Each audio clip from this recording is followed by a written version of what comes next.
Chapter 4, The Giver, Lois Lowry. Jonas rode at a leisurely pace, glancing at the bike ports beside the building to see if he could spot Asher's. He didn't often do his volunteer hours with his friend because Asher frequently fooled around and made serious work a little difficult. But now, with 12 coming so soon and the volunteer hours ending, it didn't seem to matter. The freedom to choose where to spend those hours had always seemed a wonderful luxury to Jonas. Other hours of the day were so carefully regulated. He remembered when he had become an 8, as Lily would do shortly, and he had been faced with that freedom of choice. The 8s always set out in their first volunteer hour, a little nervously, giggling and singing in groups of friends. They almost invariably did their hours on recreation duty first, helping with the younger ones in a place where they still felt comfortable. But with guidance, as they developed self-confidence and maturity, they moved on to other jobs, gravitating toward those that would suit their own interests and skills. Can you even imagine, at the age of 8, already being groomed for what your future profession will be as an adult? That's essentially what's happening here. That's crazy. 8 years old, 2nd grade. I'm 8. A male, 11, named Benjamin, had done his entire nearly 4 years in the rehabilitation center working with citizens who had been injured. It was rumored that he was as skilled now as the rehabilitation directors themselves, and that he had even developed some machines and methods to hasten rehabilitation. There was no doubt that Benjamin would receive his assignment to that field and would probably be permitted to bypass most of the training. Jonas was impressed by the things that Benjamin had achieved. He knew him, of course, since they had always been group mates, but they never talked about the boy's accomplishments because such a conversation would have been awkward for Ben. There was never any comfortable way to mention or discuss one's successes without breaking the rules against bragging, even if one didn't mean to. It was a minor rule, rather like rudeness, punishable only by gentle chastisement.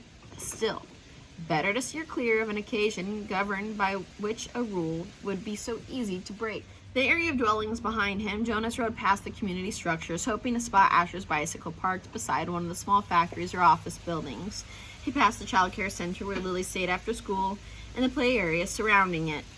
And he rode through the central plaza and the large auditorium where public meetings were held. Jonas slowed and looked at the name tags on the bicycles lined up outside the nurturing center, and then he checked those outside food distribution. It was always fun to help with the deliveries, and he hoped he would find his friend there so that they could go together on the daily rounds, carrying the cartons of supplies into the dwellings of the community. But he finally found Asher's bicycle, leaning, as usual, instead of upright in its port, as it should have been, at the house of the old. So Asher never puts his bike in the porch, which kind of goes against all the rules and things, which we already know Asher doesn't always follow, given the fact that he can't even really catch an apple. Okay, so Asher is continuously messing up within this community. There's one other child's bike there, that of a female 11 named Fiona. Jonas liked Fiona. She was a good student, quiet and polite, but she had a sense of fun as well, and it didn't surprise him that she was working with Asher today.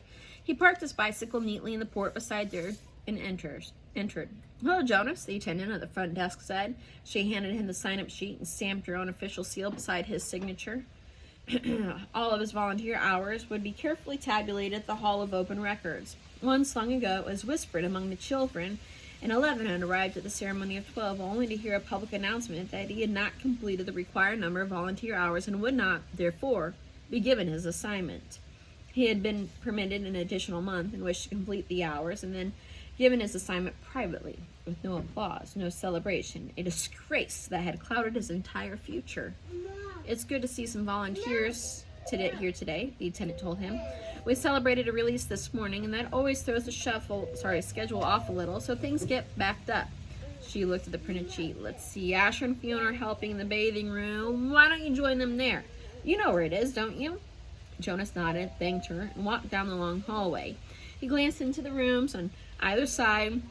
The old were sitting quietly, some visiting and talking with one another, others doing handwork and simple crafts.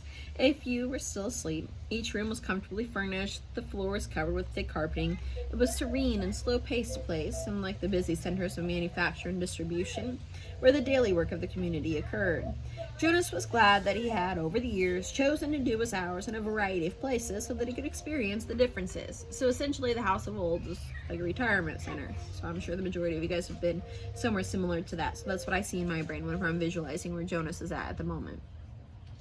He realized, though, that not focusing on one area meant he was left without the slightest idea, not even a guess, as to what assignment he would get.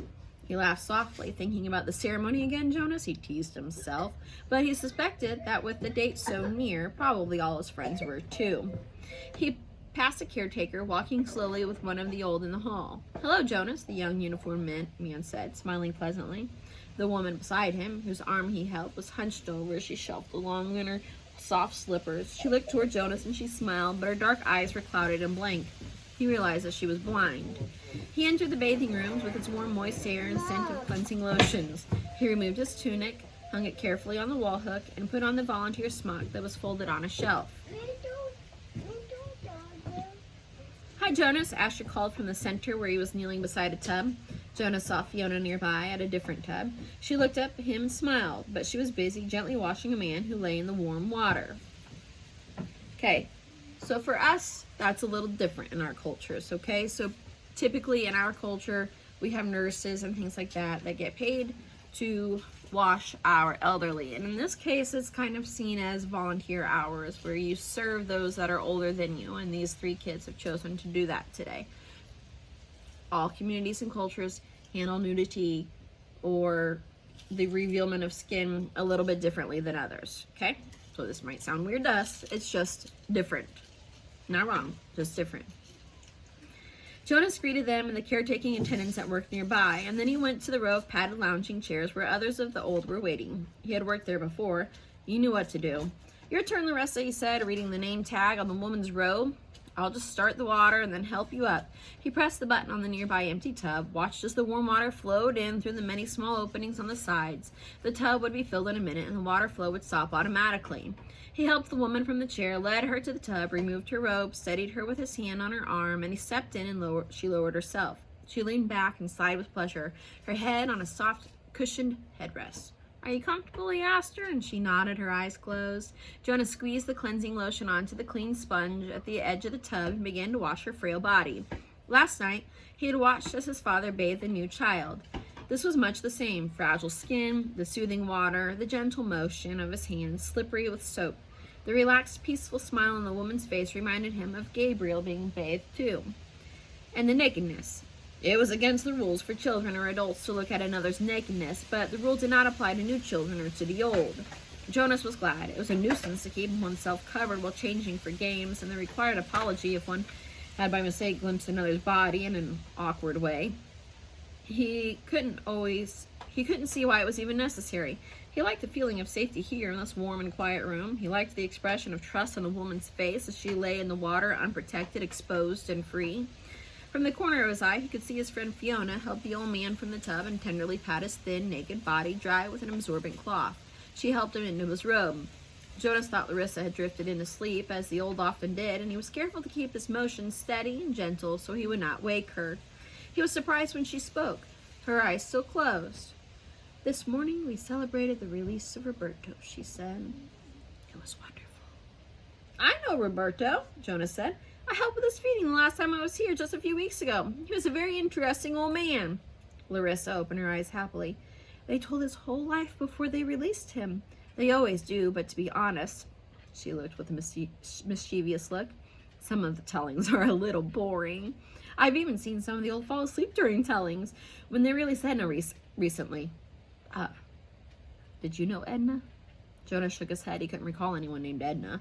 "Well, they tried to make her life sound meaningful, and of course," she added primly, "all lives are meaningful. I don't mean that they're not. But Edna, my goodness, she was a birth mother, and then she worked in food production for years until she came here. She never even had a family unit." Larissa lifted her head and looked around to make sure that no one else was listening. And she confided, "I don't think that Edna was very smart." Jonas laughed. He rinsed her left arm, laid it back into the water, and began to wash her feet. She murmured with pleasure as he massaged her feet with the sponge. "But Roberto's life, it was wonderful," Larissa said. After a moment, she said, "He had been an instructor of 11s. You know how important that is? And he had been on the planning committee. And goodness, I don't know how he found the time. He also raised 2 very successful children. And he was also the one who did the landscaping design in the Central Plaza. He didn't do the actual labor, of course." Now you're back. Lean forward. I'll help you sit up. Jonas put his arm around her and supported her as she sat. He squeezed the sponge against her back and began to rub her sharp boned shoulders. Tell me about the celebration. Well, there was the telling of his life. That is always first, and then the toast, and we all raised our glasses and we cheered and we chanted the anthem. He made a lovely goodbye speech, and several of us made little speeches wishing him well. I didn't, though. I've never been fond of public speaking. He was thrilled. You should have seen the look on his face when they let him go. Jonas slowed the strokes of his hand on her back thoughtfully. Larissa, what happens when they make the actual release? Where exactly did Roberto go? She lifted her bare, wet shoulders in a small shrug. I don't know. I don't think anybody does except the committee. He just bowed to all of us, then he walked like they all do through the special door of release. But you should have seen his look. Pure happiness, I would call it. Jonas grinned. I wish I'd been there to see it. Larissa frowned. I don't know why they don't let children come. Not enough room, I guess. They should enlarge the releasing room. We'll have to suggest it to the committee. Maybe they'd study it, Jonas said slyly, and Larissa chortled with laughter. Right, she hooted, and Jonas helped her up from the tub. So we're seeing a little bit more in the context of this culture and how they deal with elderly. And once again, we're hearing that term release, okay? So in this time, we're talking about the release of an elderly gentleman, okay? They don't see it happen. He goes through these doors into the releasing room where a committee is there. So hopefully you're kind of inferring, putting some things together. You have an idea what releasing means, but we're not there yet. And that's another discussion for another day.